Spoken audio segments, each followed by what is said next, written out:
Você já sentiu o peso no coração ao perceber que seu filho adulto parece esquecer tudo o que você sacrificou por ele?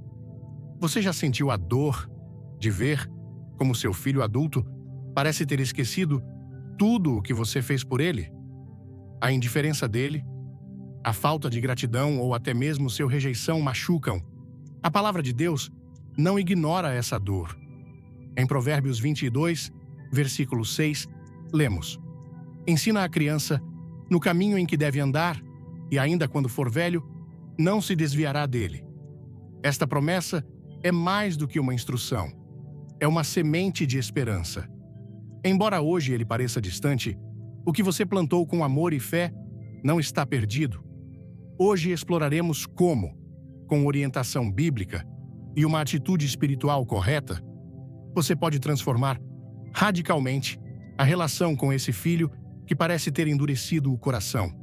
Vamos mostrar como agir com sabedoria divina, restaurar o vínculo quebrado e permitir que Deus opere no coração dele. Você está pronto para entender o que Deus reservou para você e sua família? Antes de começar, deixe um nos comentários se você quer transformar sua relação com seu filho. Curta e se inscreva para não perder a surpresa no final. O silêncio de um filho adulto pode doer mais do que qualquer palavra dita em ira. Não é apenas a ausência de gratidão, mas a frieza com que ele te trata. Como se tudo o que você deu durante anos não tivesse valor.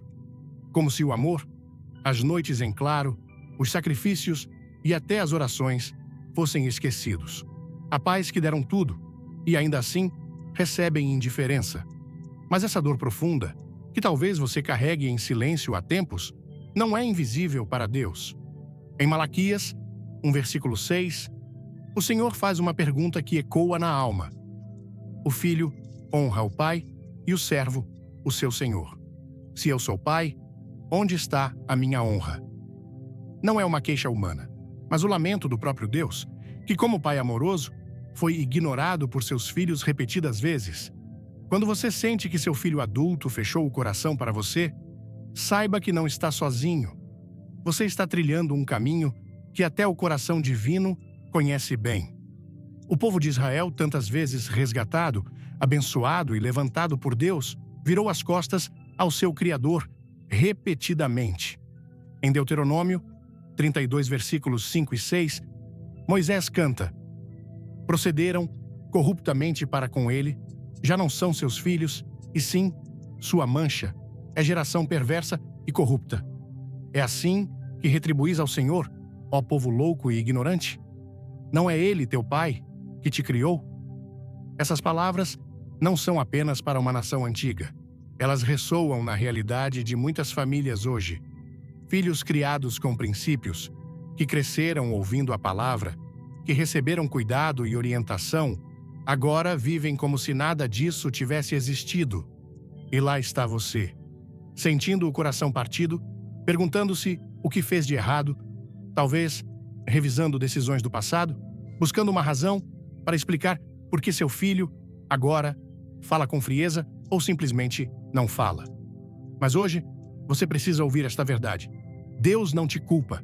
Deus te entende. A dor que você sente por seu filho, ele também sentiu. Em Isaías, versículo 2, está escrito: Ouvi, ó céus, e dá ouvidos, ó terra, porque fala o Senhor. Criei filhos e os engrandeci, mas eles se rebelaram contra mim.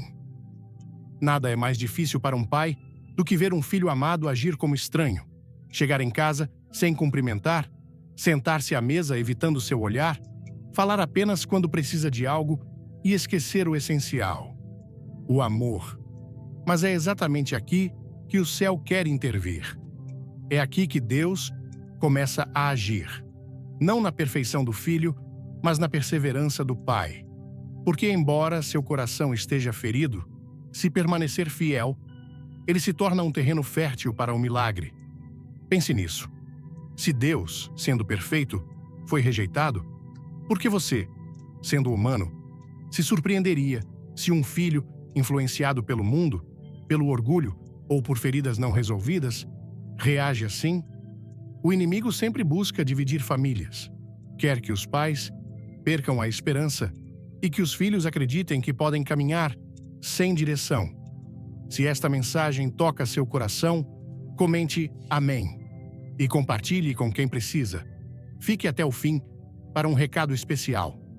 Mas essa divisão não tem a última palavra. No livro de Oséias, vemos uma história que reflete o coração incansável de Deus. Gomer, esposa do profeta, foi infiel. Se afastou, desprezou o amor fiel que a esperava em casa. Mesmo assim, Deus ordenou a Oséias que a buscasse, a restaurasse e a amasse novamente, porque esse é o modelo divino. Um amor que permanece mesmo quando o outro esquece. Talvez você sinta que já não pode continuar tentando, que deu conselhos, esperou, chorou em silêncio e não há mais o que fazer. Mas é exatamente quando você chega ao fim das suas forças que Deus começa a manifestar seu poder. Em 2 Coríntios 12, versículo 9, o apóstolo Paulo nos lembra o que o Senhor lhe disse: Basta-te a minha graça, pois o meu poder se aperfeiçoa na fraqueza. Você não precisa ser forte o tempo todo, não precisa ter todas as respostas. O que você precisa é manter seu coração disposto a continuar amando, mesmo em meio à dor. É importante reconhecer que o que você vive hoje, embora difícil, pode ter um propósito eterno. Há filhos que não compreendem o valor de seus pais até que Deus os confronta no mais profundo. Às vezes, o desagradecimento é fruto de feridas internas, de frustrações não expressas, de batalhas que eles mesmos não souberam enfrentar. Não se justifica, mas se entende à luz do espiritual. E é aí que seu papel ganha uma nova dimensão. Você não é apenas um pai ou mãe no natural, mas um intercessor no espiritual. Você não está chamado apenas a corrigir, mas a refletir a paciência e o amor de Deus. Lembre-se da história do filho pródigo. Ele não apenas saiu de casa, mas pediu sua herança, como se o pai já estivesse morto. Um ato de completa desonra. Mesmo assim, aquele pai o esperou. Não correu atrás dele para cobrá-lo, mas também não fechou seu coração.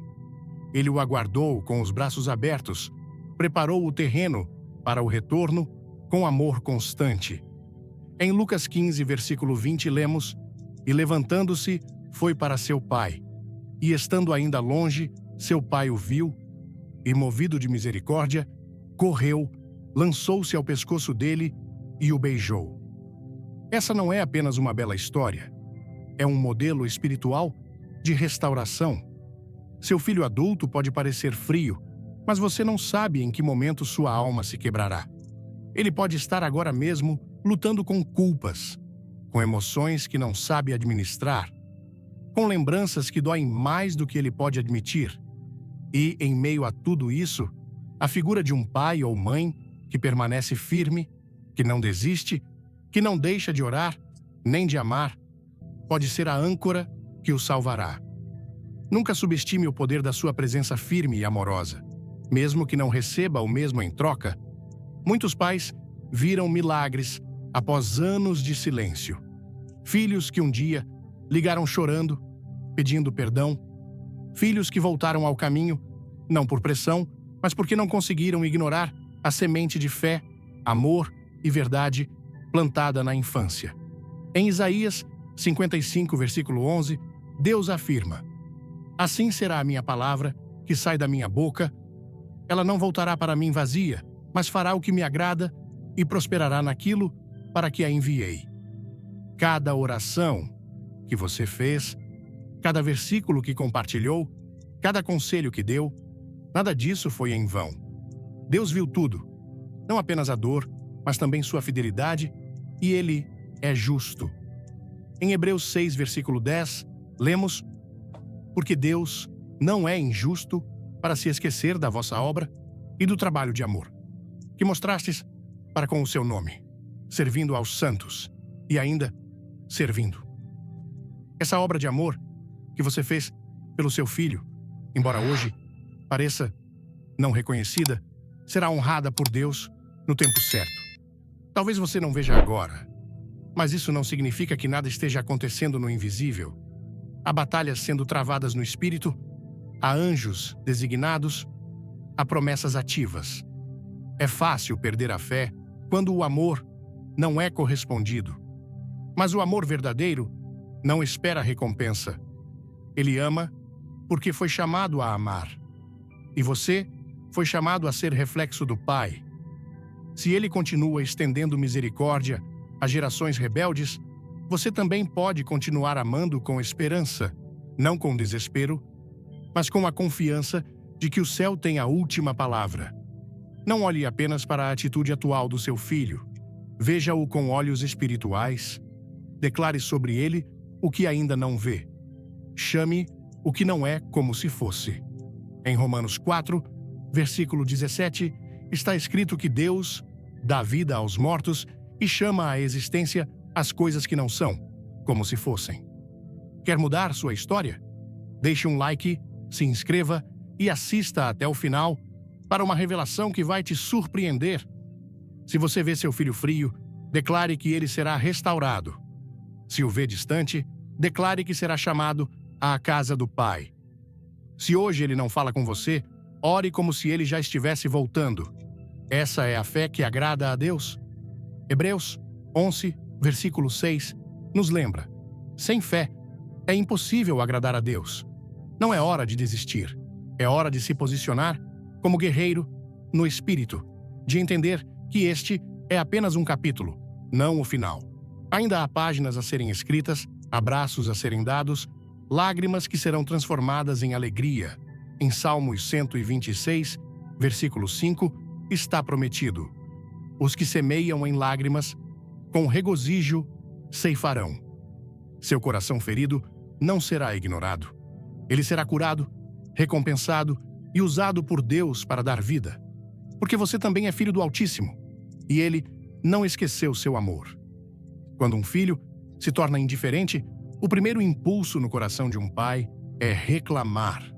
A queixa surge quase automaticamente. Como ele pode ser tão ingrato? Será que não lembra tudo o que fiz por ele? Quando ele se tornou assim? Embora essas perguntas pareçam válidas, seu efeito é estéril. As queixas não abrem corações, não abrem céus. Em vez disso, quando a queixa é substituída pela intercessão, algo poderoso começa a se mover no invisível. Deus não se comove com lamentos nascidos da amargura, mas responde à voz do justo que intercede com fé. Jó tinha 10 filhos, e embora não soubesse se pecavam ou não, todas as manhãs se levantava para oferecer sacrifícios por eles, dizendo: talvez meus filhos tenham pecado e amaldiçoado a Deus em seus corações. Jó, 1 versículo 5. Não havia evidências, apenas uma suspeita.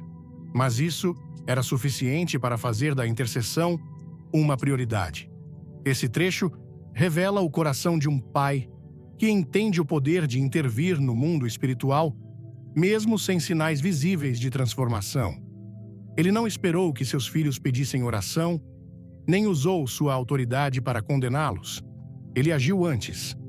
E essa antecipação espiritual define os pais que se levantam em meio à escuridão. O inimigo quer pais desesperados, presos à dor, consumidos pela queixa.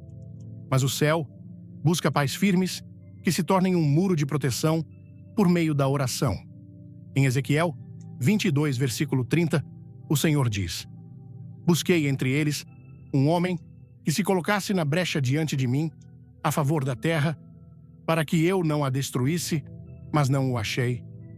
A brecha é preenchida quando alguém decide se colocar entre o julgamento e a misericórdia, entre a rebeldia do filho e a graça do pai. Esse lugar não é confortável, mas é o mais eficaz. Não é uma posição de queixa, é uma posição de clamor.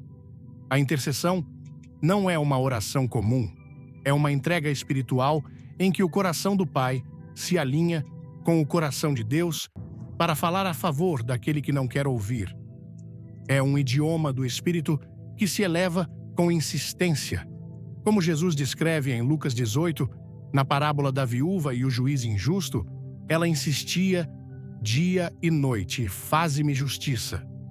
Embora aquele juiz não temesse a Deus, nem respeitasse os homens, sua persistência fez com que ele a atendesse. E Jesus conclui dizendo: e Deus não fará justiça aos seus escolhidos, que a ele clamam dia e noite, ainda que se demore em respondê-los?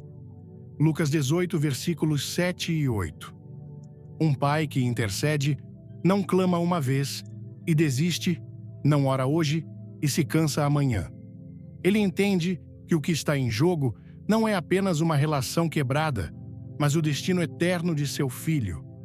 Quando um filho adulto vive longe de Deus e mostra ingratidão à família, essa atitude muitas vezes nasce de um coração ferido, confuso ou endurecido pelo pecado.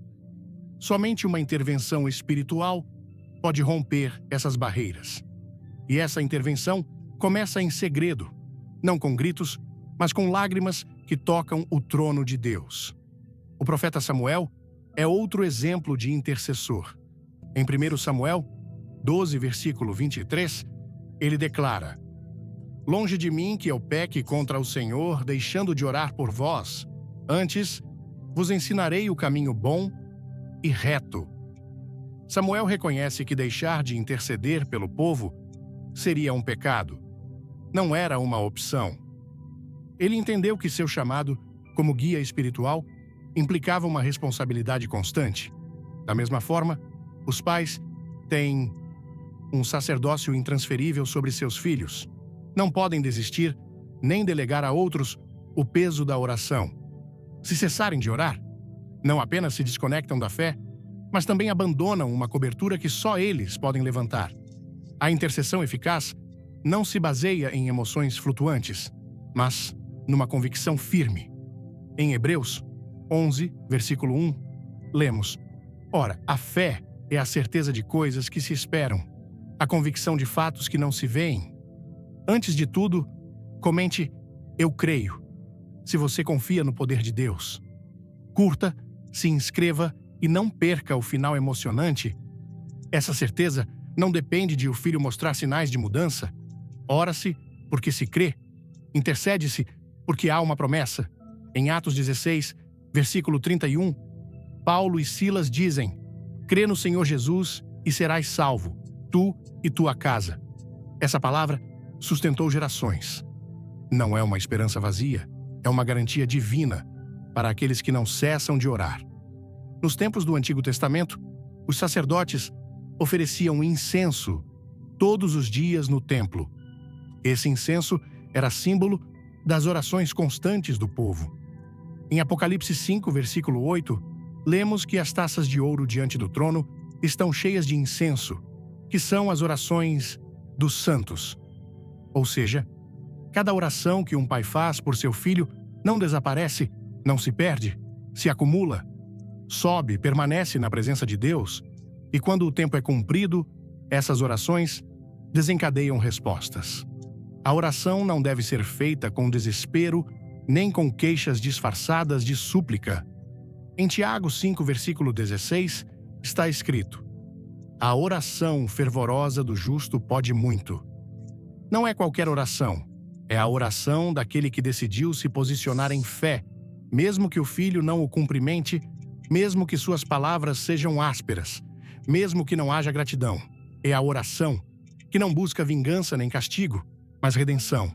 É a oração que diz: Senhor, tem misericórdia dele. Abre seus olhos. Toca-o onde eu não posso alcançar. Faz o que eu não posso fazer. A oração transforma primeiro quem ora.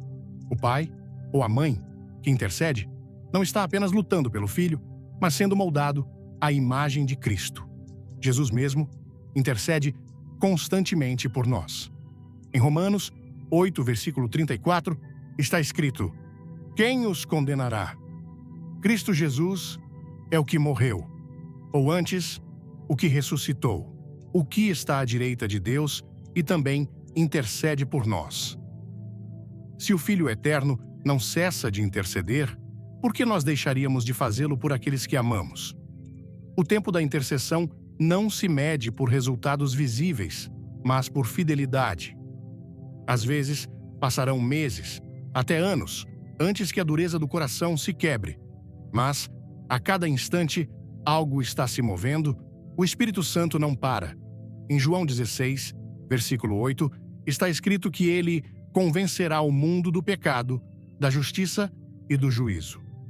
Essa obra de convicção não pertence ao pai, não cabe à mãe, é tarefa do Espírito, mas o trabalho do Espírito se fortalece quando há intercessores constantes que sustentam o clamor na terra, enquanto o céu opera no invisível. A oração também é um ato de guerra espiritual. Em Efésios 6, versículo 18, Paulo fala da armadura de Deus, destacando: orando em todo o tempo, com toda a oração e súplica no Espírito, e para isso, vigiando com toda perseverança. Não basta orar uma vez. É preciso vigiar, insistir. A oração não apenas toca o coração de Deus, ela desarma as estratégias do inimigo. Todo espírito de rebeldia, toda raiz de amargura, todo véu espiritual que impede seu filho de ver a verdade, começa a enfraquecer quando você clama com autoridade e fé. O clamor constante cria uma atmosfera que envolve o filho, mesmo que ele não perceba. A intercessão abre caminhos, prepara o terreno, amolece corações e posiciona o filho para um encontro com Deus. Não é sua presença que o mudará, nem suas palavras. Será a obra invisível que o Espírito realiza em resposta aos seus joelhos dobrados. Às vezes, quando tudo parece estagnado, o que Deus espera não é mais palavras ditas ao Filho, mas mais palavras dirigidas ao céu. Menos conversa com o conflito, mais comunhão com o Altíssimo. Há momentos em que a oração é o único recurso que resta, mas também é o único necessário. É nesse lugar de entrega total, quando você deixa de tentar controlar, convencer ou forçar, que a oração se torna pura. E é essa oração que move a mão de Deus. Em Isaías 65, versículo 24, Deus promete: "E será que antes que clamem, eu responderei? Enquanto ainda falam, eu os ouvirei." O Senhor escuta antes que você termine de pronunciar. Ele conhece sua carga, seu anseio, o nome do seu filho e seu destino, e não o esqueceu. A intercessão não é uma ferramenta fraca, é a arma mais poderosa que você tem. Não é a última opção, é o primeiro recurso. Não é um ato de desespero, é um ato de domínio espiritual. Quando o pai se levanta em oração, ele se torna uma torre de vigilância sobre sua casa. Quando a mãe ora com autoridade, abre portas nos céus que ninguém pode fechar. Essa é a posição que transforma gerações. Essa é a resposta que mudará tudo. Há momentos em que tudo no coração de um pai clama por ser reconhecido, não por orgulho, mas porque a ingratidão constante machuca. A indiferença de um filho adulto que não vê, não valoriza, não agradece, torna-se uma carga que pesa mais do que as responsabilidades de toda uma vida. No entanto, há um princípio espiritual que transcende a necessidade de reconhecimento humano. O que não se pode ensinar com palavras, pode-se modelar com a vida. No reino de Deus, o testemunho tem mais peso que qualquer reclamação. Não se trata do que se exige, mas do que se encarna. Jesus não impôs sua autoridade com imposições verbais. Ele viveu a palavra que pregava. Cada um de seus atos refletia o caráter do Pai. Em João 13, ao lavar os pés dos discípulos, ele mostrou o que as palavras não podiam explicar completamente. Ele não lembrou sua grandeza, não exigiu reconhecimento. Ele se inclinou com uma toalha e água e revelou o poder do exemplo. No versículo 15, ele declarou: "Porque eu vos dei o exemplo, para que, como eu vos fiz, façais vós também." É o testemunho, não a exigência, que transforma corações endurecidos.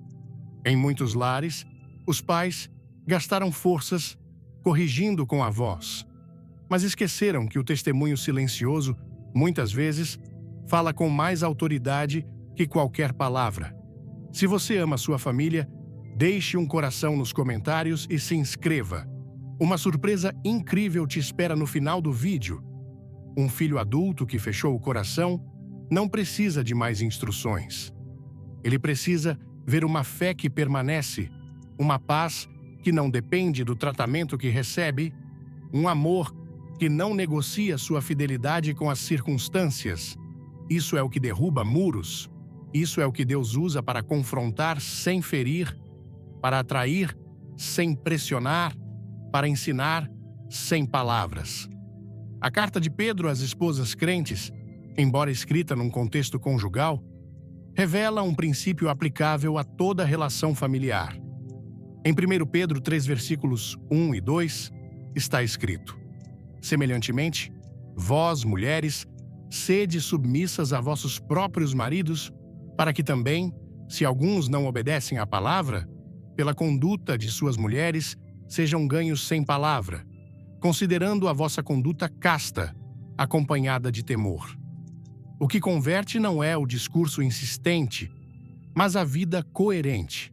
Um filho que decidiu fechar os ouvidos ainda tem os olhos abertos, e o que ele vê pode ser mais impactante do que o que escuta. A Escritura ensina que somos cartas vivas. Em 2 Coríntios 3, versículos 2 e 3, Paulo declara: vós sois a nossa carta, escrita em nossos corações, conhecida e lida por todos os homens, sendo manifestos como carta de Cristo, escrita não com tinta, mas pelo Espírito do Deus vivo. Isso significa que cada ação, cada reação, cada decisão que você toma diante do desagradecimento do seu filho está sendo lida por ele. Embora ele não diga, embora não admita, ele está observando. E quando vê consistência, paciência, honra e fé, começa a descobrir uma realidade que a reclamação não pode produzir. Uma vida guiada pelo Espírito sempre dá fruto.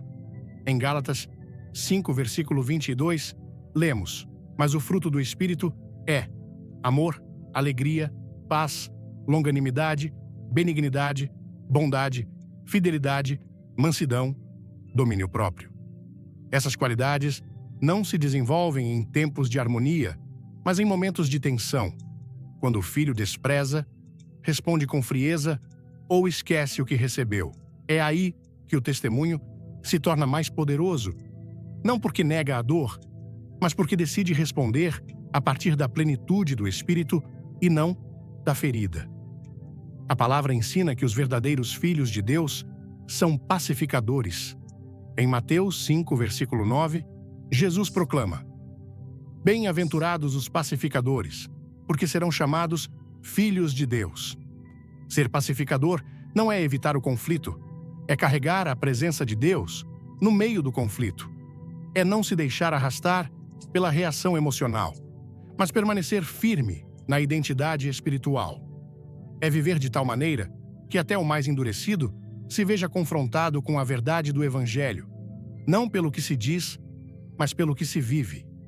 O testemunho tem uma forma silenciosa de derrubar argumentos. Não precisa gritar para ser ouvido. Não precisa se defender para ser crido. Em Provérbios 20, versículo 7, está escrito: o justo anda na sua integridade. Felizes são os seus filhos depois dele. A bênção não está atada ao reconhecimento imediato. Há filhos que só valorizarão o que você viveu quando passarem por seus próprios processos. Mas a palavra garante que sua justiça deixará uma herança visível. A integridade é semente e, embora demore a germinar, dará fruto.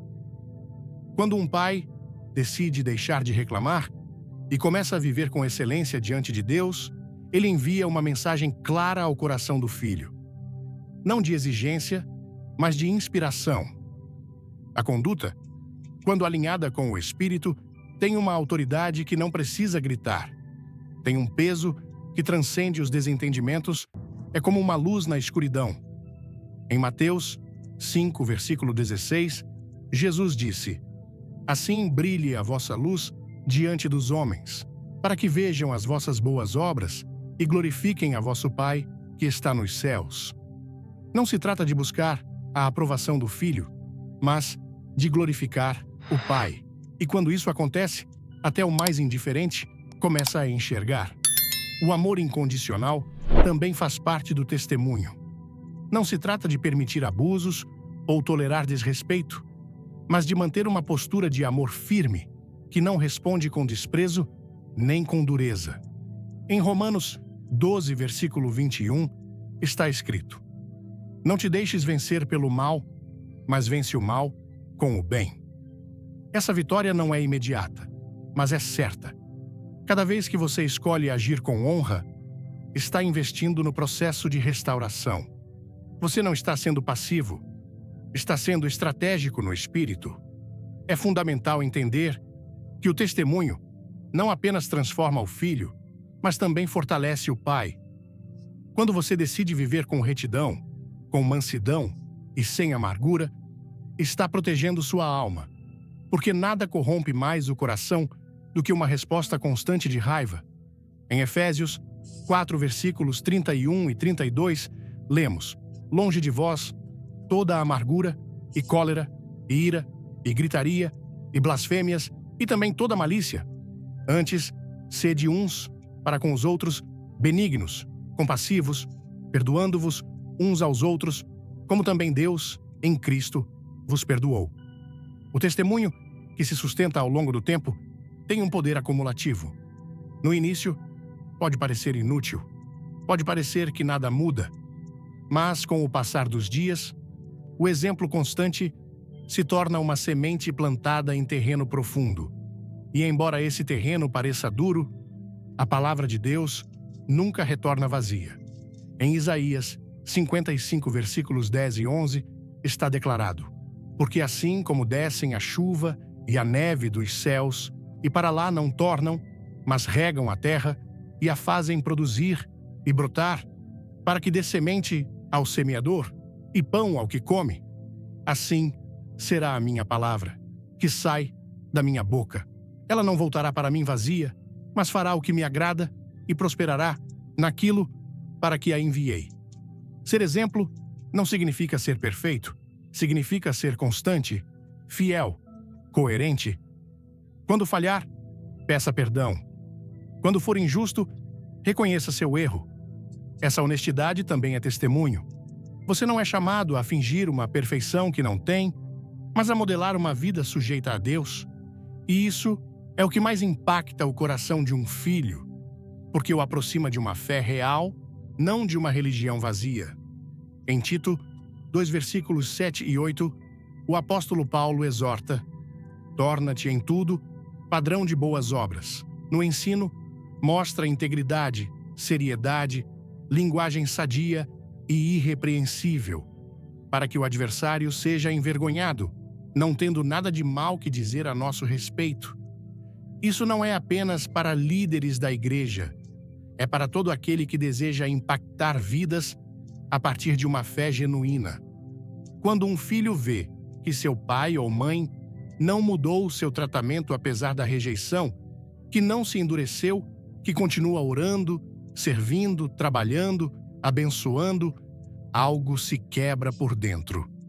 Porque não há defesa contra um amor que não muda. Não há argumento que resista a uma vida que não precisa de vingança. O verdadeiro testemunho é uma pregação viva que o Espírito usa como martelo para quebrar a pedra do coração. Essa é a estratégia do reino. Deus não transforma pela força, transforma pelo exemplo. Em Filipenses 2, versículo 5, somos chamados a ter o mesmo sentir que houve também em Cristo Jesus, que, sendo em forma de Deus, não considerou o ser igual a Deus algo a que se apegar, mas se esvaziou. Esse esvaziamento voluntário também é parte do testemunho. Quando você deixa de exigir gratidão e decide continuar amando, está participando do caráter de Cristo. E isso não passa despercebido. Nada impacta tanto quanto uma vida guiada pelo Espírito, uma vida que não se amarga, que não manipula, que não chantageia emocionalmente, mas ama com verdade. Essa vida não precisa de aplausos, não busca reconhecimento, não espera que o filho entenda de imediato, mas confia que o Deus que tudo vê saberá quando e como despertar a consciência de quem agora parece adormecido. Seu filho continuará observando. Não importa se ele não diz nada. Ele vê como você responde. Ele vê se suas palavras mudam quando está frustrado, se sua fé permanece intacta. E é nesse observar contínuo que o Espírito começa a plantar convicção, porque um testemunho fiel se torna um sinal profético. Não é apenas uma conduta correta, é um convite silencioso ao arrependimento. Assim age Deus. Ele não força, ele chama, não impõe, ele atrai. E você, como pai, é chamado a refletir esse mesmo coração. Com cada gesto, com cada resposta medida, com cada silêncio cheio de amor, você está construindo um ponte. E chegará o dia em que essa ponte será cruzada. Há feridas que não começaram com você. Há distâncias que não surgiram de uma discussão recente ou de um mal-entendido pontual. Há corações partidos por palavras nunca ditas, por gestos repetidos de geração em geração, que se tornaram padrões de dor. Às vezes, o desagradecimento de um filho adulto não é apenas uma reação pessoal, mas a continuação de uma história familiar que vem se repetindo em silêncio. E quando isso acontece, não basta corrigir atitudes superficiais, é necessário romper o ciclo, e essa ruptura só pode começar com o perdão intencional. O perdão não é uma emoção, é uma decisão espiritual que corta a corrente do ressentimento antes que ela continue se propagando. É uma escolha que liberta não apenas o outro, mas também quem o concede. Em Mateus 6, versículos 14 e 15, Jesus estabelece uma verdade que transcende o âmbito moral. Porque se perdoardes aos homens as suas ofensas, também vosso Pai Celestial vos perdoará. Se, porém, não perdoardes aos homens, tampouco vosso Pai vos perdoará as vossas ofensas. O perdão não é uma sugestão, é uma chave que abre portas que nenhum argumento pode forçar. Quando um pai decide perdoar intencionalmente o filho que não agradece, que responde com desdém ou que mantém distância, ele está fechando legalidades espirituais que o inimigo usou por anos.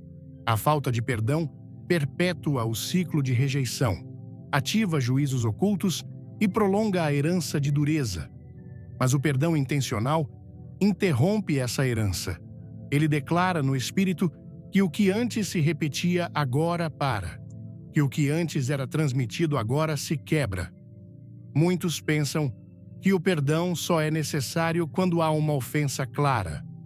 Mas, no mundo espiritual, o perdão também deve ser exercido quando há decepção, quando há expectativas não cumpridas, quando o filho escolheu caminhos que não condizem com a formação recebida.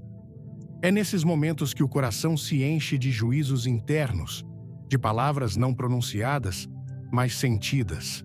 E, se essas emoções não forem tratadas diante de Deus, tornam-se raízes que intoxicam a alma. Em Hebreus 12, versículo 15, lemos: atentando diligentemente, porque ninguém seja faltoso, separando-se da graça de Deus, nem haja alguma raiz de amargura que, brotando, vos perturbe, e por ela muitos sejam contaminados. Essa raiz pode estar escondida sob o discurso do amor incondicional, mas se manifestar em gestos, em olhares, em silêncios carregados. Pode tomar a forma de uma distância emocional justificada por prudência, mas que, na verdade, é alimentada por uma ferida não tratada. E essa ferida, se não enfrentada, continua alimentando o mesmo padrão repetido nas gerações passadas. O perdão intencional não espera que o outro peça desculpas, não precisa que o outro reconheça seu erro. É uma ação profética que chama à liberdade antes que o outro entenda. Jesus, na cruz, orou: Pai, perdoa-lhes, porque não sabem o que fazem. Lucas 23, versículo 34. Essa declaração não veio após o arrependimento de quem o crucificou. Foi anterior, um ato de liberação espiritual que desativou a acusação. Essa é a natureza do perdão que rompe ciclos. Ele se adianta ao processo do outro e desarma as estruturas invisíveis que mantêm os corações cativos. Há casas onde os filhos cresceram vendo pais feridos, repetindo as mesmas queixas que uma geração anterior pronunciou. E sem saber, esses filhos herdaram mais do que um sobrenome. Herdaram uma visão do amor condicionada, uma forma de se relacionar baseada na cobrança, uma cultura de julgamento que não perdoa erros. Quando um pai decide perdoar ativamente, está educando novamente, não com palavras, mas com redenção. O Evangelho não é apenas uma mensagem de salvação individual, é uma proposta de restauração familiar. Em Malaquias 4, versículo 6, está profetizado: Ele converterá o coração dos pais aos filhos e o coração dos filhos aos pais. Esse retorno não é apenas emocional, é espiritual. É uma reconexão profunda que só pode ocorrer quando o perdão limpou o terreno. Sem perdão, os vínculos são frágeis, tensos, momentâneos. Com perdão, o sangue de Cristo flui como uma ponte entre dois corações marcados pela história. Um coração perdoado é um coração que pode abençoar sem reservas. Um pai que soltou a ofensa é capaz de falar vida sobre um filho que ainda não mudou, de declarar destino onde só há confusão, de afirmar com fé o que ainda não vê. Em Romanos 12, versículo 14, lemos: Abençoai os que vos perseguem, abençoai e não amaldiçoeis. Essa instrução não se limita a inimigos externos. Aplica-se também no contexto íntimo de uma relação quebrada pelo desagradecimento, porque o poder da bênção transcende o conflito, fala ao espírito, semeia para o futuro. Romper um ciclo geracional exige intencionalidade, identificar o que se repetiu por décadas e decidir, em nome de Jesus, que isso não continuará. Declarar liberdade sobre sua própria alma para não agir a partir da ferida. Renunciar ao direito de estar certo para abraçar a justiça do reino. Obedecer, mesmo sem sentir, porque o perdão não depende da emoção, mas da decisão espiritual de caminhar na luz. Em 1 João 2, versículos 9 e 10, está escrito: Aquele que diz estar na luz e odeia a seu irmão, até agora está nas trevas. Aquele que ama a seu irmão permanece na luz. Embora seu filho seja ingrato, embora não te procure, embora tenha marcado distância, ele continua sendo seu irmão na carne. E amá-lo na luz implica perdoá-lo, não por mérito, mas por obediência ao amor de Deus que já te perdoou. E quando isso se ativa, o ciclo de trevas se enfraquece. O perdão também desativa o medo, porque onde há julgamento, há castigo, e onde há castigo, há distância emocional. Em 1 João 4, versículo 18, lemos: No amor não existe medo. Antes, o perfeito amor lança fora o medo. Quando um pai perdoa, não está cedendo terreno. Está ganhando autoridade espiritual, demonstrando que o amor de Deus nele é mais forte que qualquer decepção. E isso desarma toda a obra das trevas que queira perpetuar o conflito. O inimigo trabalha com memórias, alimenta pensamentos antigos, evoca palavras dolorosas, recria momentos de traição e, sem perdão, cada uma dessas imagens se torna uma desculpa para retornar ao mesmo padrão de julgamento. Mas o perdão ativa a mente de Cristo, renova o entendimento, transforma a memória em misericórdia, muda a narrativa interior, e isso permite construir um novo futuro. Em Filipenses 3, versículo 13, está escrito: Esquecendo-me das coisas que para trás ficam e avançando para as que estão diante de mim, prossigo para o alvo. Não se trata de negar o que foi vivido, mas de não permitir que o vivido determine o presente. Não se trata de apagar a história, mas de escrever um novo capítulo a partir da graça. O perdão não apaga o passado, ele o redime, transforma-o em testemunho, converte-o em semente de restauração. Em Marcos 11, versículo 25, Jesus confirma: "E quando estiverdes orando, perdoai, se tendes alguma coisa contra alguém, para que também vosso Pai Celestial vos perdoe as vossas ofensas." O perdão abre o canal, restaura a conexão, permite que a oração flua sem obstrução. E quando isso acontece, as respostas chegam, nem sempre de imediato, mas com certeza divina. Uma casa marcada pelo perdão é um lugar onde o Espírito Santo se manifesta. É um ambiente onde o filho pode errar sem medo de ser destruído, onde mesmo que a gratidão não chegue, o amor permanece. E essa permanência revela a natureza de Deus, porque Ele não nos ama por nossas respostas. Ele nos ama por quem Ele é. E quando refletimos isso, o ciclo de rejeição para. O poder de romper ciclos não está no esforço humano, mas na rendição ao Espírito. Em Gálatas 5, versículo 16, somos instruídos: "Andai no Espírito e não cumprireis a concupiscência da carne." A carne quer cobrar, lembrar, reviver a dor. O Espírito quer libertar, restaurar, reconciliar, e essa é a senda do Pai que deseja ver transformação real, caminhar no Espírito, perdoar a partir da cruz, viver a partir da graça. Nem toda mudança começa no outro. Às vezes, a transformação que você busca em seu filho depende da cura que você aceita em seu interior. O perdão é o primeiro passo, não para o outro, mas para a liberdade. Porque quem não perdoa permanece atado ao ofensor. Mas quem perdoa recupera sua paz, sua autoridade, seu destino.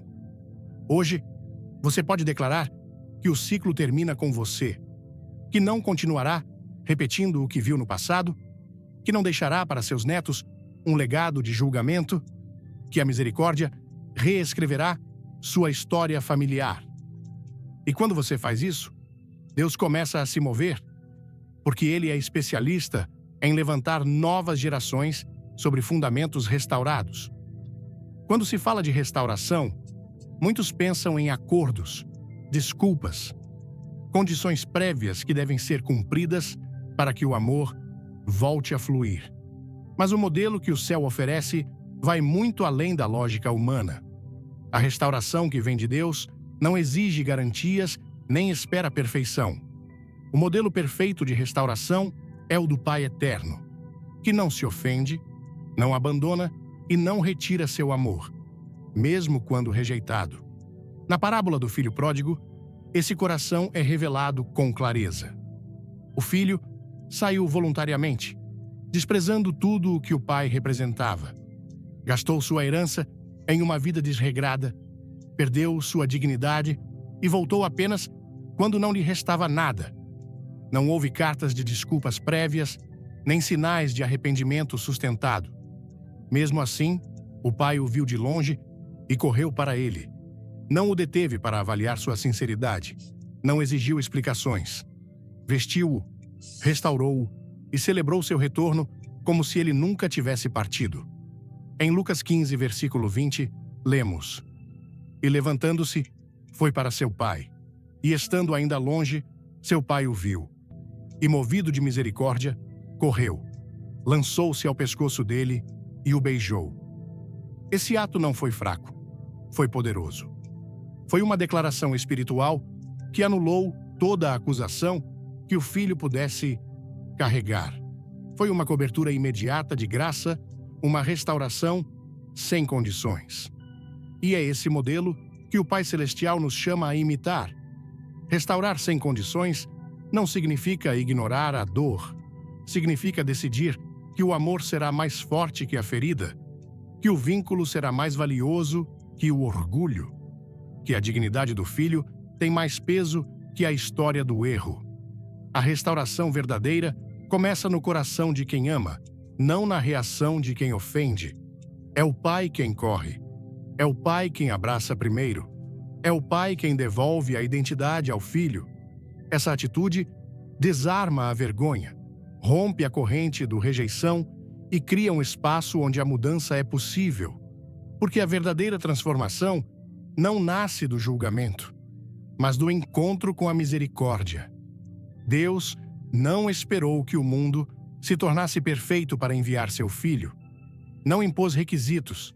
Em João 3, versículo 16, lemos: Porque Deus amou ao mundo de tal maneira que deu o seu Filho unigênito, para que todo o que nele crê não pereça, mas tenha a vida eterna.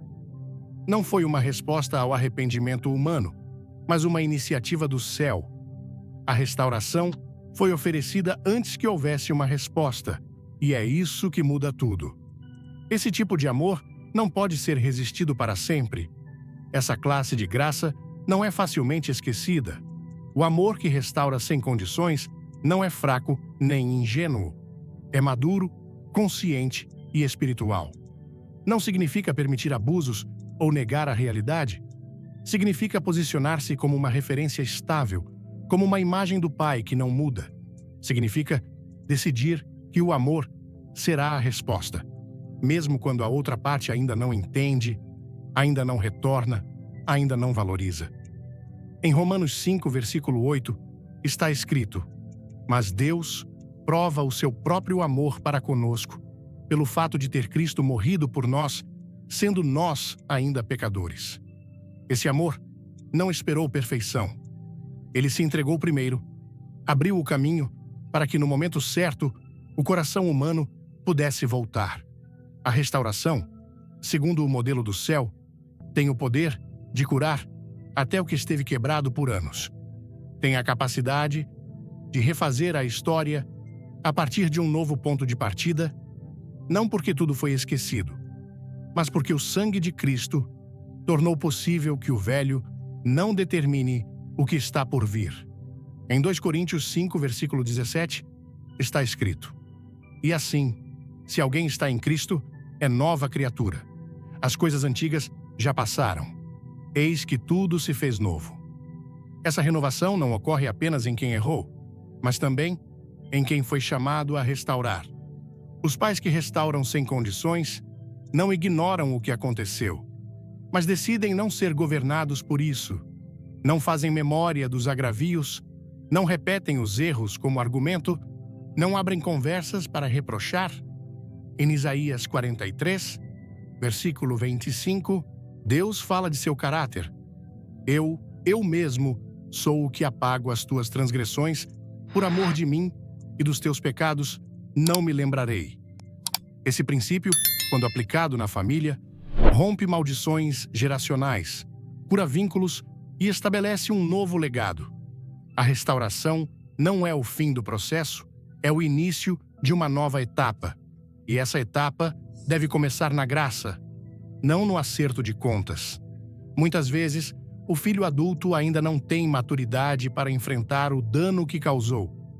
Mas isso não deve deter o ato restaurador do pai, porque é esse ato de amor radical que semeia a semente da mudança. Não se trata de negar a justiça, mas de priorizar a misericórdia. Em Tiago 2, versículo 13, está escrito: Pois o juízo é sem misericórdia para com aquele que não usou de misericórdia. A misericórdia triunfa sobre o juízo. E quando esse princípio guia a relação entre pai e filho, cria-se um ambiente onde o impossível começa a ser transformado. O pai, que decide restaurar sem condições, torna-se um instrumento do céu. Sua casa vira um lugar de refúgio. Sua palavra ganha autoridade espiritual. Sua atitude reflete o coração de Deus, e essa coerência é o que mais impacta, o que mais pesa, o que mais transforma. Não é necessária uma estratégia humana, é necessário um coração rendido. É preciso humildade para renunciar à necessidade de ser compreendido e coragem para amar sem garantia de resposta. Cada vez que o amor do Pai é expresso por meio de um ato de restauração, o reino de Deus se manifesta na terra. não como um ideal distante, mas como uma realidade vivida. E essa realidade não apenas toca o filho, também transforma o pai. Porque quem restaura a partir do amor, também é restaurado por esse mesmo amor. É afirmado, curado, fortalecido. A restauração sem condições é uma semeadura. Pode não dar fruto imediato, mas a palavra garante a colheita. Em Gálatas 6, versículo 9, lemos: E não nos cansemos de fazer o bem, porque a seu tempo ceifaremos, se não desfalecermos. Cada gesto de graça, cada palavra de bênção, cada silêncio sábio, cada abraço oferecido, cada limite posto com amor é uma semente. E quando o tempo for cumprido, essa semente dará fruto. Porque Deus não mente, e seu desígnio sempre prospera. Não se trata de negar a dor causada pelo distanciamento. Trata-se de não permitir que essa dor defina sua resposta. Trata-se de refletir aquele que, sendo santo, amou sem medida. Trata-se de construir uma relação sobre uma base nova, não de reeditar o conflito. Trata-se de amar como o céu ama, de esperar como o céu espera, de restaurar como o céu restaura. Esse é o modelo que transforma. Não o do controle, não o do ressentimento disfarçado de exigência, mas o do abraço do pai que corre, do anel que devolve a dignidade, do banquete que celebra o retorno. É o do silêncio que não julga, do coração que não retém culpa, da casa onde a porta está sempre aberta. Há atos de fidelidade que parecem pequenos, quase imperceptíveis, mas que no reino de Deus têm um peso eterno. Amar um filho que não responde, orar por alguém que não agradece, permanecer quando tudo dentro de você clama por desistir, é semear em um terreno onde só Deus pode fazer germinar o fruto. Não é em vão o que você faz em segredo, não é inútil sua constância, não é desperdiçado seu amor. Cada gesto que nasce da sua obediência a Deus é uma semente que, embora demore, dará fruto. O Senhor não chama a eficácia imediata, Ele chama a fidelidade. Em 1 Coríntios 4, versículo 2, o apóstolo Paulo expressa com clareza: Ora, além disso, o que se requer dos despenseiros é que cada um deles seja encontrado fiel. Não diz perfeito, não diz bem-sucedido, não diz compreendido, diz fiel. Porque na fidelidade se sustenta tudo o mais. Um pai ou mãe que não deixa de amar, que não deixa de orar, que não deixa de crer, está alinhado com o coração do céu. Embora seu filho ainda não veja, embora o fruto ainda não apareça, há um poder profundo em continuar, fazendo o bem, mesmo sem reconhecimento. Em Gálatas 6, versículo 9, somos exortados: E não nos cansemos de fazer o bem, porque a seu tempo ceifaremos, se não desfalecermos. Esse tempo nem sempre coincide com nossa expectativa, mas o tempo de Deus nunca falha. A semente que você rega com lágrimas será a mesma que amanhã verá brotar em alegria. E essa transformação, quando chegar, será mais profunda e duradoura do que você imaginava. O amor constante não apenas transforma o filho, também purifica o coração do pai. A fidelidade em meio ao silêncio, à rejeição, à indiferença, desenvolve um caráter espiritual que reflete a imagem de Cristo. Em Hebreus 10, versículo 36, está escrito: Porque necessitais de perseverança, para que, havendo feito a vontade de Deus, alcanceis a promessa. Não é a rapidez do resultado que valida seu esforço, mas a certeza de que Deus cumpre tudo o que promete.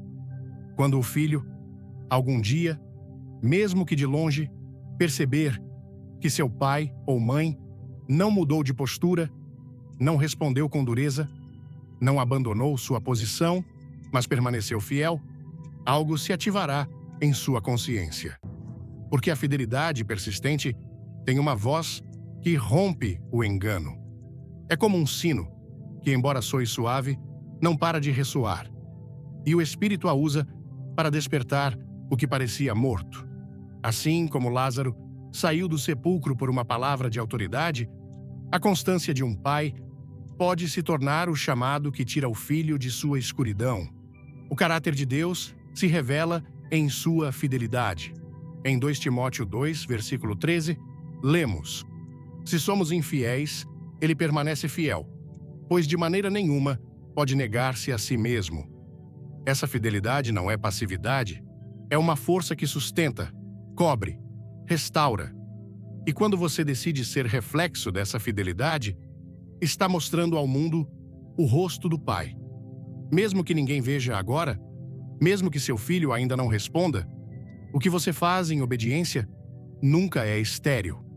A fidelidade, quando constante, constrói pontes invisíveis que um dia serão cruzadas. E esse dia chegará. Porque o Deus que vê em segredo recompensa em público. Porque o amor semeado sob lágrimas será colhido em dança. Porque nenhuma oração fiel é descartada.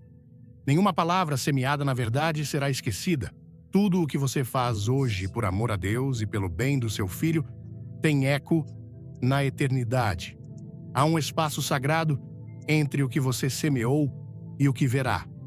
Um terreno invisível onde seus atos, suas palavras, sua oração e sua perseverança não caíram em terra árida, mas no coração de Deus. E embora esse filho adulto pareça distante, endurecido ou perdido em seu mundo, há algo que ele nunca poderá apagar. Você semeou com amor, e o que se semeia no espírito não morre.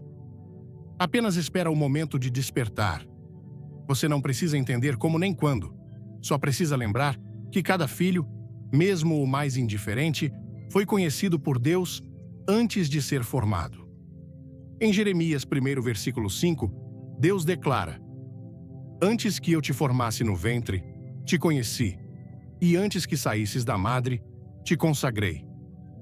O chamado sobre a vida dele não foi cancelado por sua atitude. O propósito que Deus desenhou para ele ainda está de pé. E você, como pai ou mãe, foi parte essencial desse plano. Não porque tem todas as respostas, mas porque Deus te escolheu para semear a verdade nele quando ainda podia ser moldado. A mensagem de Billy Graham, em Esse Hijo Adulto Desagradecido, Haga esto e todo cambiará, é um convite poderoso para refletirmos sobre o amor incondicional, a paciência e a fé que precisamos cultivar como pais, mesmo diante da ingratidão de um filho adulto.